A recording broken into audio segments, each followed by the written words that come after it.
आज की कक्षा में अपन विषय विज्ञान पाठ 14 पढ़ेंगे जिसका नाम है जल।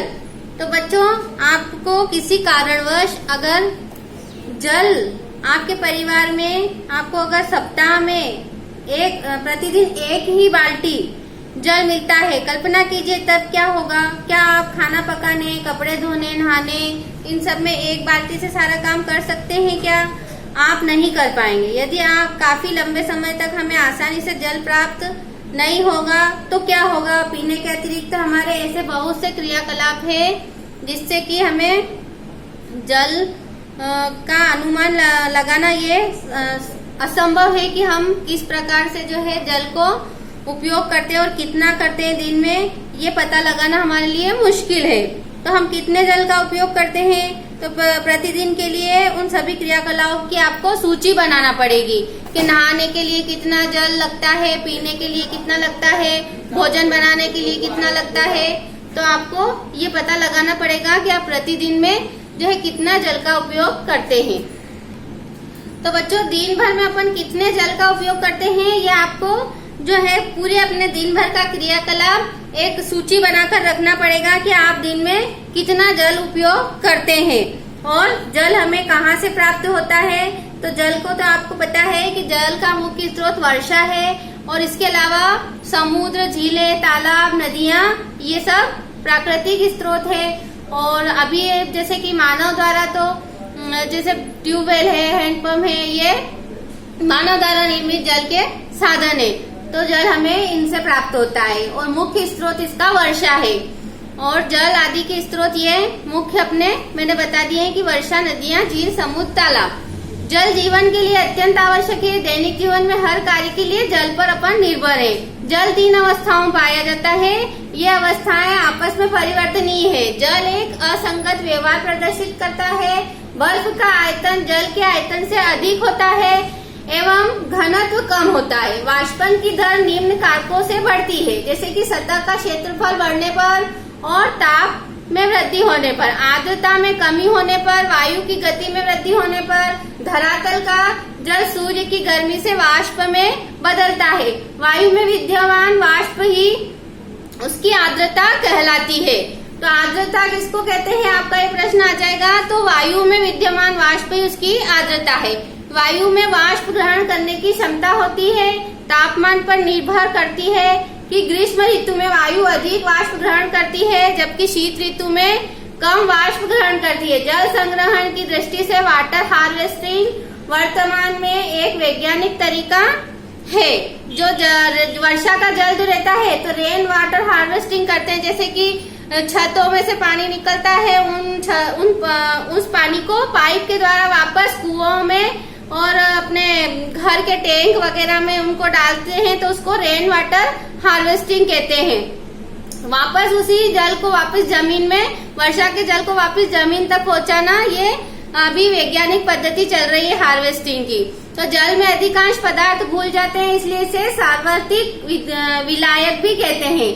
जल में अधिकतर पदार्थ घुल जाते हैं, जैसे नमक, चीनी, चाक, मिट्टी। तो ये जो है क्या है, विलायक है। जल की विशिष्ट ऊष्मा अधिक होने से गर्म जल जल्दी ठंडा नहीं होता। वाटर हार्वेस्टिंग पद्धति से घरों के छत के वर्षा जल द्वारा भूमिगत जल स्रोत को रिचार्ज किया जा सकता है। भूमिगत जल स्रोत को क्या किया जा सकता है, रिचार्ज किया जा सकता है। घरों की छतों को अभी मैंने बताया रेन वाटर हार्वेस्टिंग का, कि छत का पानी वापस भूमिगत कर दो, पाइप के द्वारा भूमि में वापस पहुंचा दो। 22 मार्च को जल दिवस के रूप में मनाया जाता है। तो आपका प्रश्न आ जाएगा कि जल दिवस कब मनाया जाता है, तो 22 मार्च को जल दिवस मनाया जाता है। वायु में वाष्प और वाष्पोत्सर्जन से जल वाष्प मिलती रहती है। जल वाष्प वायु में संघनित होकर छोटी छोटी जल की बूंदें बनाती है, जो बादल जैसे दिखाई देती है। बहुत सी छोटी जल की बूंदें परस्पर मिलती हैं तो मिलकर वर्षा, हिम अथवा ओले के रूप में गिरती हैं। वर्षा, ओले तथा हिम नदियों, झीलों, तालाबों, कुओं तथा मिट्टी में जल की पुनः पूर्ति करते हैं।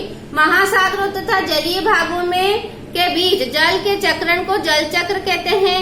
अत्यधिक वर्षा से बाढ़ आती है, जबकि लंबे समय तक वर्षा न होने से सूखा पड़ जाता है। अत्यधिक वर्षा से बाढ़ आ जाती है और अगर वर्षा नहीं होती है तो सूखा पड़ सकता है। पृथ्वी पर उपयोग करने योग्य जल की मात्रा सीमित है, इसलिए विवेकपूर्ण उपयोग करना चाहिए। हमें जल जितनी आवश्यकता हो उतना ही जल का उपयोग करना चाहिए। जल का हमें संरक्षण करना चाहिए। जल का उपयोग हमें बहुत ही सावधानी पूर्वक करना चाहिए।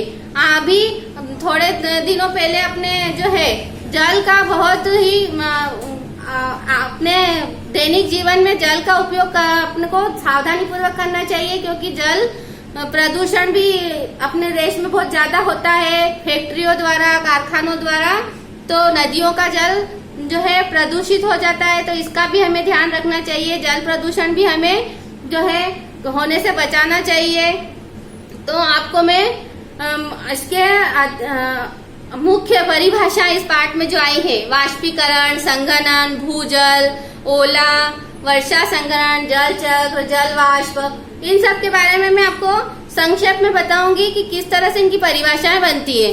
तो आप इनको चाहो तो नोट भी कर सकते हो कि वाष्पीकरण मतलब कमरे के ताप पर किसी द्रव का सतह से वाष्प में बदलना वाष्पीकरण कहलाता है। और संघनन द्रव का ऊष्मीय ऊर्जा ग्रहण कर वाष्प में बदलना तथा वाष्प का पुनः ठंडी होकर द्रव में अवस्था में परिवर्तित होना संघनन कहलाता है। भूजल, भूजल मतलब जमीन के भीतर उपस्थित जल, उसको क्या कहते हैं? भूजल। ओला, वर्षा के दौरान जल का जमे हुए या ठोस रूप में गिरना, जो बर्फ के छोटे छोटे टुकड़े जैसे गिरते हैं उनको ओलावृष्टि बोलते हैं। उसको क्या बोलते हैं? ओलावृष्टि।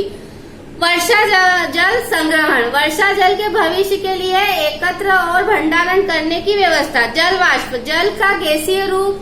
जल चक्र, जल की भौतिक दशा में परिवर्तन का एक चक्र। हिम मतलब वर्षण के दौरान जल का जमा हुआ रूप। बादल मतलब जल की संघनित जल की कणिकाएं हवा में निकट आती हैं, आकारों में बड़ी होती हैं और बादल के रूप में दृष्टिगोचर हो जाती है। ये क्या है? बादल है।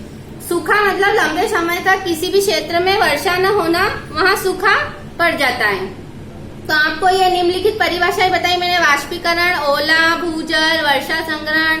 महासागर मतलब ये महासागर जो है जल का प्रमुख स्रोत है, वर्षा भी जल का प्रमुख स्रोत है। और सूखा और बादल, बादल मतलब जल की संघनित जल कणिकाएं हवा में निकट आती है और आकार में बड़ी बड़ी हो जाती है, तो क्या बन जाते हैं? बादल बन जाते हैं।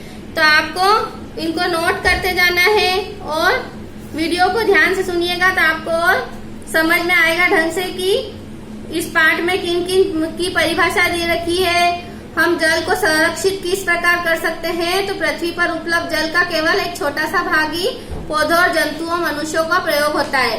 पृथ्वी पर कितने प्रतिशत जल है? 71% भाग जल पर है। पर जल प्रचुर मात्रा में पृथ्वी पर ही उपलब्ध है, लेकिन पीने योग्य जल की मात्रा बहुत कम है। अपने पृथ्वी पर जल की कितनी मात्रा है? कितने प्रतिशत मात्रा है? 71। तो आपका प्रश्न आ सकता है ये कि पृथ्वी पर कितने प्रतिशत जल है?